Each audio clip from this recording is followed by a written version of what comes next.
साजिश करके जीते, चोरी करके जीते और ज्ञानेश के दम पर जीते। ज्ञानेश को आज हो कल हो जेल तो जाना ही है। ज्ञानेश नहीं बचेंगे। सब कुछ सामने में है। एसआईआर है, फिर 22 लाख वोटर को जोड़ने का है, फिर जीविका को आप चुनाव आयोग में आपने जिम्मेदारी भी दे दी, उसके अकाउंट में पैसे भी दे दिए। 7 करोड़ 42 लाख दिखा रहे हो एसआईआर के बाद, और चुनाव वोट में गिर गए 7 करोड़ 45 लाख।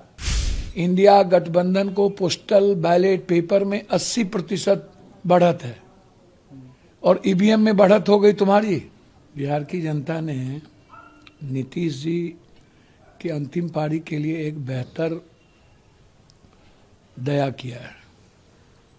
चेहरा तो व्यक्तिगत जीवन में है, एक अच्छे इंसान है वो। 20 साल से है उन्होंने जो सेवा की, तो आज भी यदि बीजेपी कहती है कि हम जीते हैं तो नीतीश जी की कृपा पे ही तो जीते हैं।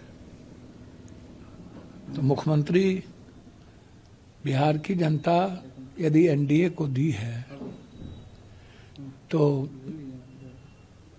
नीतीश कुमार के लिए ही दिए, नीतीश कुमार के लिए ही दिए, और नीतीश कुमार के नेतृत्व में ही एनडीए की सरकार बनाने के लिए दिया। तो फिर इतना लेट क्यों?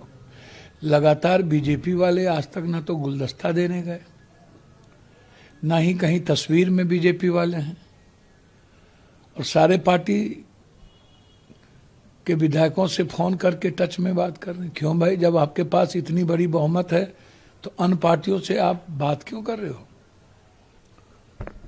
मतलब अंतिम तक प्रयास करोगे नीतीश कुमार जी को खत्म करने के लिए? अब भी मन नहीं भरा है। साजिश करके जीते, चोरी करके जीते और ज्ञानेश के दम पर जीते। ज्ञानेश को आज हो कल हो जेल तो जाना ही है। ज्ञानेश नहीं बचेंगे। ज्ञानेश की ताजीवन जेल में बीतेगी आने वाले समय में। आप लिख लो,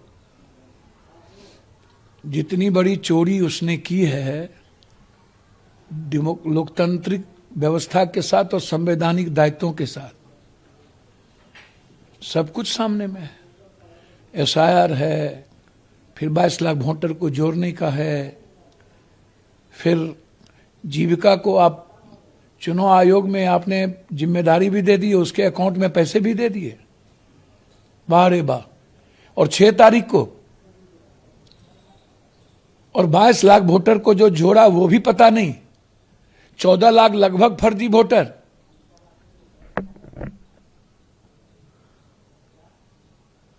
सात करोड़ 42 लाख दिखा रहे हो एसआईआर के बाद, और चुनाव वोट में गिर गए 7 करोड़ 45 लाख।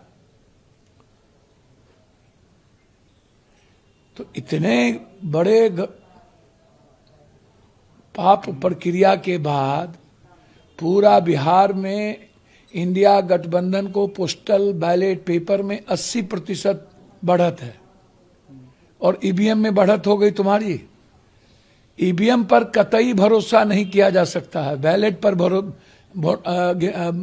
कराओ, नहीं किया जा सकता। आप ईवीएम को लेकर फिर सवाल खड़े कर रहे हैं। मेरा सवाल है, तब भी, आज भी, कल भी रहेगा ईवीएम को लेकर। मैं इस मामले में बहुत क्लियर हूं। जो देश ईवीएम बनाया वही ईवीएम पर भरोसा नहीं किया। जो सबसे लोकतांत्रिक देश है वही भरोसा नहीं किया।